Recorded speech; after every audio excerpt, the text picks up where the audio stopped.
Okay, so I'm going to hear this click track again.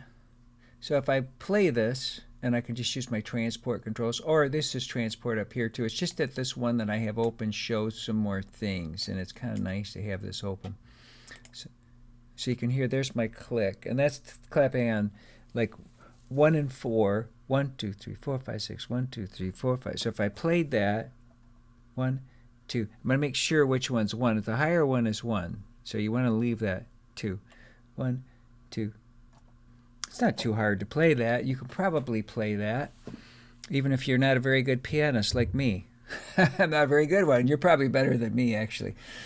So what I can do, though, is I can slow that down because that's kind of fast. So if you're not the best pianist, don't worry about it. You can still play this in, I'm sure. So we can change that actually right here on the transport. We could actually just put in 60. Like if I hit, just change that to 60 right on the transport. Now let's play it and see what it sounds like. 2. Well, that's pretty slow. That would be hard. Actually worse. I think I'd really probably mess it up. So I'm going to change that. Let me go, let's try 90, for example. I'm going to just change that to 90. Let's see what that's like. Okay, I think I can manage that.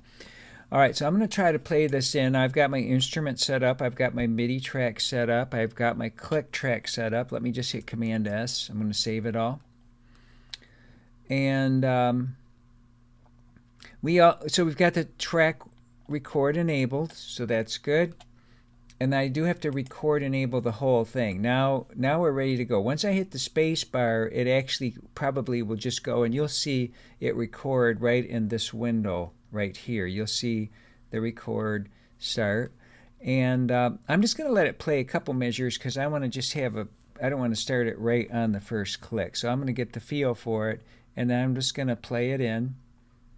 And if I make a mistake, it's no big deal. We can come back and fix it, and I'm going to show you how to do that in just a second. So we're not really going to worry too much about it. We're just going to do our best to play this in. Here we go.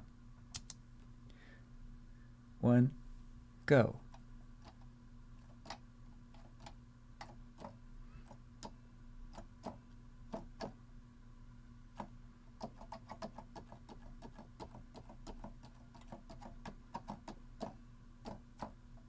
Oops. I did make a mistake on that, and you might have heard it. So you know what? I'm going to hit Command Save. Let's just see what that sounds like. And I'm going to make this window a little bigger. So you can do that. You can go up here. A couple ways I could just click there on this little arrows here. You can see I can see it makes the track wider, or I could just hit a number like 3 or 2. I'm going to just say 2 for now. I could do that, right? The other thing you can do is Option 1. Let's see. Control 1, Control 2, Control 3. It's Control, not Option. So 1. I use those numbers a lot, but there's different ways so you can see this a little better. And the other thing that's kind of nice to do is you can just click on this little down arrow here. Whoops, that's not the one I wanted. There it is. Okay, so now I've got a medium-sized track, which actually is pretty good. You can see a lot, but I can make them all the way from micro, like if I don't want to see it anymore, to, come on there. There it is. No. Oh, it's track height. There's we go. Okay, I'm going to go to large. Now I could even make it jumbo and bigger if I want to see it, but now I can see, actually let's try jumbo here. There. I can see all of the notes. These are the notes I just played in. And remember, MIDI's like a player piano roll, so I just assign this instrument. I can change this instrument, but right now I just have a piano assigned to it. Okay, so I hit the crack right there, didn't I?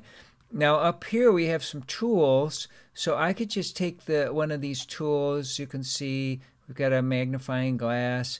This has got the selector tool, this grabber tool. I like the pencil. This is a nice thing to edit with. I click right on that note because that's the wrong note. I meant to hit that note, and I'm just going to delete that note. Now, okay, that's better. All right, now the next thing I want to do is I'm going to quantize this. So I'm going to go to the selector tool, and I'm going to choose all of this.